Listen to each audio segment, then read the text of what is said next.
Welcome to the Endless Knot. Today, along with a bunch of other YouTubers in the We Create EDU group, we're exploring education.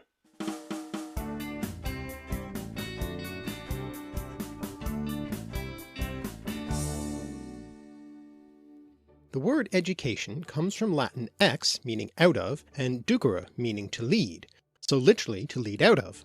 Latin educare had the root sense of to bring up or rear a child, literally leading them out of childhood.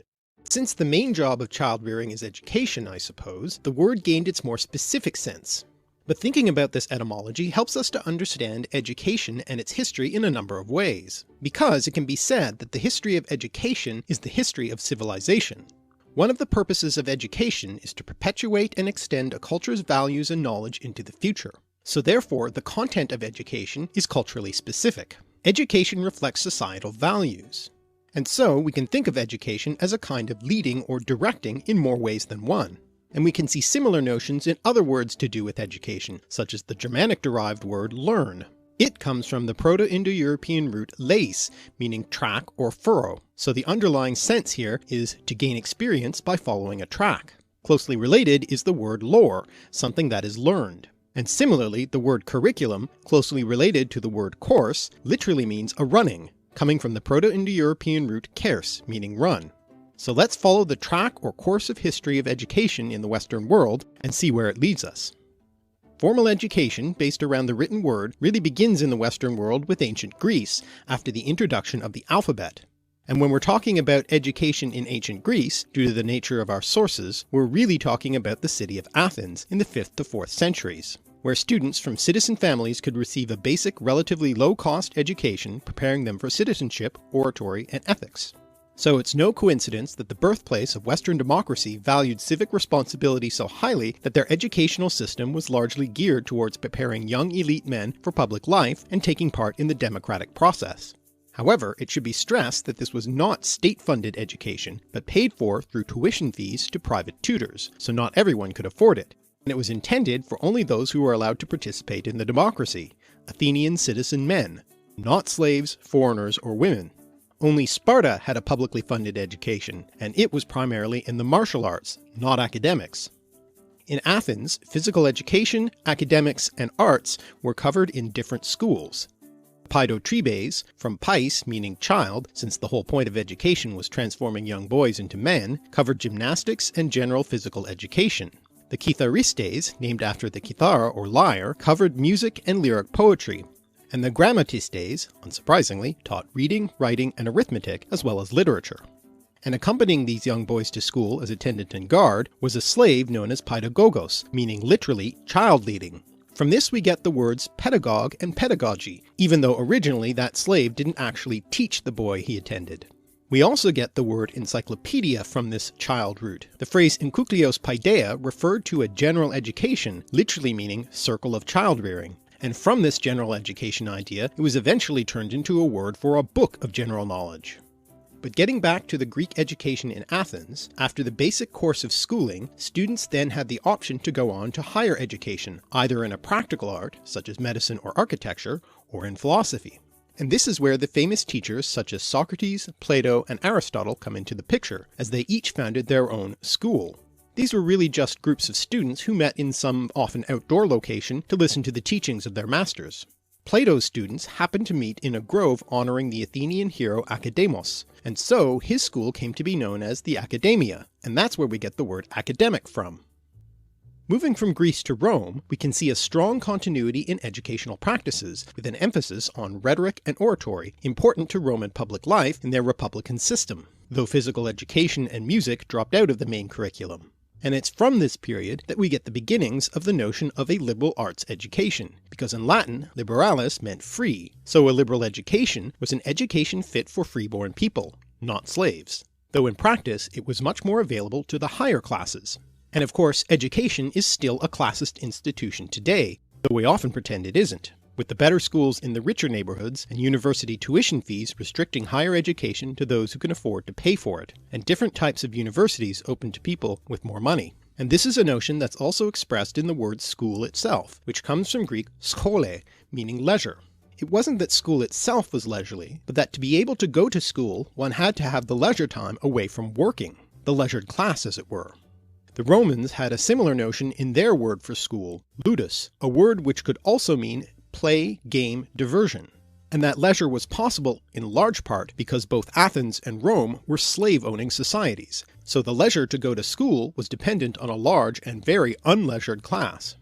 Later on in the Middle Ages in England, we find the distinction between the learned and the lay or lewd, both lay and lewd ultimately from Latin laicus, from Greek laikos, of the people, from laos, referring to the common people.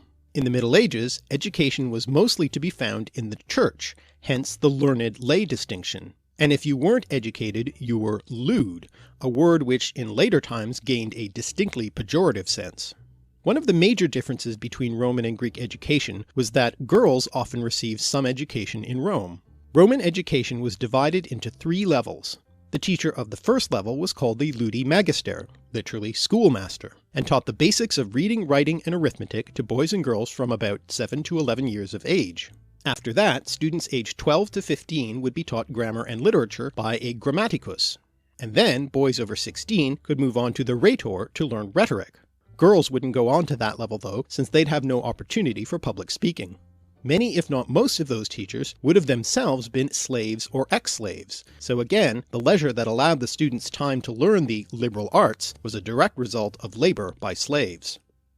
Given this history, it's not surprising that much of our educational vocabulary comes from Greek and Latin, but we also get some from Germanic sources, such as the word teach, which comes from Old English tachan, ultimately from the Proto-Indo-European root dake, which means to show, and is closely related to the word token, etymologically something that shows. Also from this root comes the word dictionary, the Latin word dictionarius being coined in the 13th century by an Englishman, John of Garland, who taught in Paris and wanted to create a resource to help his students learn Latin vocabulary. In any case, this shows something about how teaching often works. The teacher shows the students.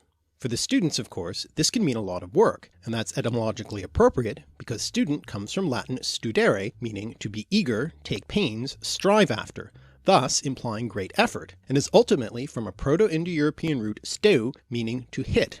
Appropriate perhaps to how often ancient teachers beat their students if they didn't apply themselves to their studies, also from Latin studeo, with adequate eagerness. Of course, teachers shouldn't only be thought of as strict taskmasters, they also care for their students, as the word tutor implies, coming from Latin tuere, meaning to protect. The educational sense of the word was a much later development. Pupil, another word for student, is the diminutive form of pupus, boy, and pupa, girl, in Latin.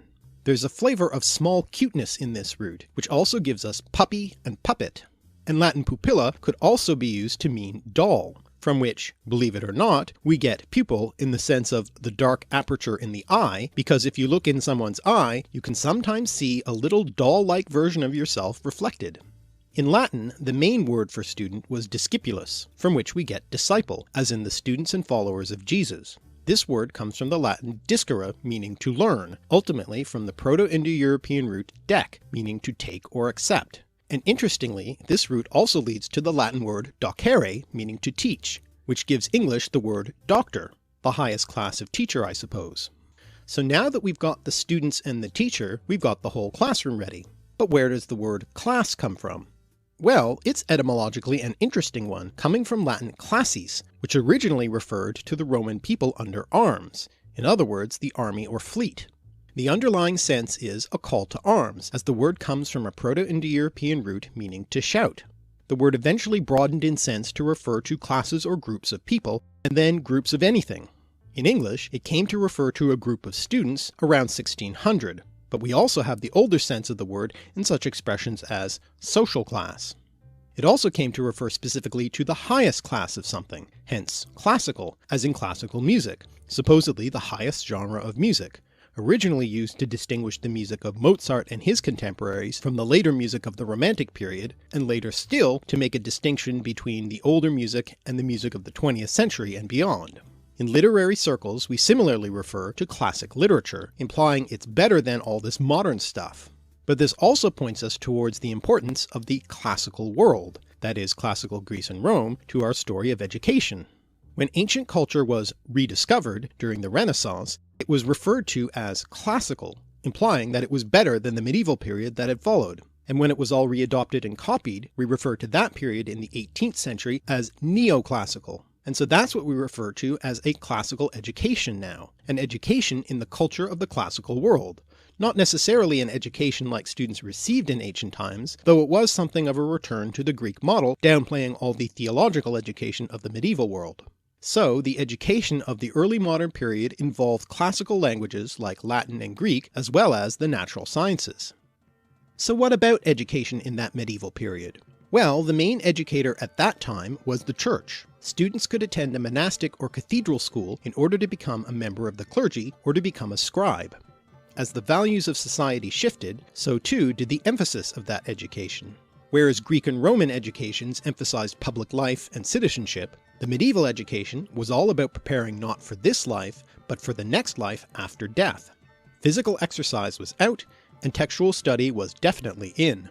Students were taught reading and writing in Latin, not their own native language, and they would spend their time copying church writings. However, the basic subjects still came out of the ancient period in the form of the 7 liberal arts, first codified in the 5th century by Martianus Capella, growing out of that Enkyklaios Paideia circle of education of the Greek world. The 7 liberal arts were made up of the trivium, grammar, rhetoric, and logic, and the quadrivium, arithmetic, geometry, music, and astronomy. We still today talk about a liberal arts education or liberal arts college. In fact, our highest level of education today, the university, comes to us from the Middle Ages, and the origin and etymology of the university reveals a certain irony about the state of education in our society. Part of the impetus for these new institutions of higher learning was the high demand for education outside of the cathedral schools that increasingly were unable to keep up with demand. So, groups of students and teachers began to spontaneously congregate in large cities such as Bologna in Italy, Paris in France, and Oxford in England. But there were a number of problems with these growing schools. Unscrupulous schoolmasters could cheat students by taking their money and running, or by pretending to have mastery of subjects they didn't really know. And as students gathered in the towns, unscrupulous locals saw their chance to raise the costs of rooms and food sky high. So the students began to band together. The first student unions, if you will. Similarly, the teachers themselves were concerned with maintaining the standards of education and wanted to regulate their profession in the manner of the other medieval trade guilds, the forerunner of the trade union. You might have thought that the word university reflects the idea of universal education or the universal coverage of subjects, but it's short for Universitas Magistrorum et Scholarium, the scholastic guilds or corporations of students and masters. They were self-regulating and wanted to protect their own interests against outside forces. There is an irony of the origin of universities and collectives that were trying to reduce the financial barriers to education and protect the livelihood of the teachers, given the growing corporatization of universities today, the rising cost of tuition, and the reduction in wages and job security for university teachers. There's a growing need, therefore, for new ways to make learning at all levels more accessible, picking up on those ancient ideals of education as essential to every citizen, but without those ancient restrictions on who counts as a citizen. One important way this is happening is with things like this very video. Educational YouTubers bringing their knowledge and enthusiasm to as many people as possible for free. And I just want to say how glad I am to be able to participate in this really important project of making education a more accessible and participatory process. So thank you for supporting me, and thanks to the great YouTube educators of the We Create EDU community. You can see many examples of their amazing, creative, entertaining, and educational videos in the playlist linked at the end of this video. About why textbooks are so expensive, the history of teaching music theory, the learning benefits of dirt, and much more. Thanks for watching. If you've enjoyed these etymological explorations and cultural connections, please subscribe to this channel or share it. And check out our Patreon, where you can make a contribution to help me make more videos. I'm @alliterative on Twitter, and you can read more of my thoughts on my blog at alliterative.net.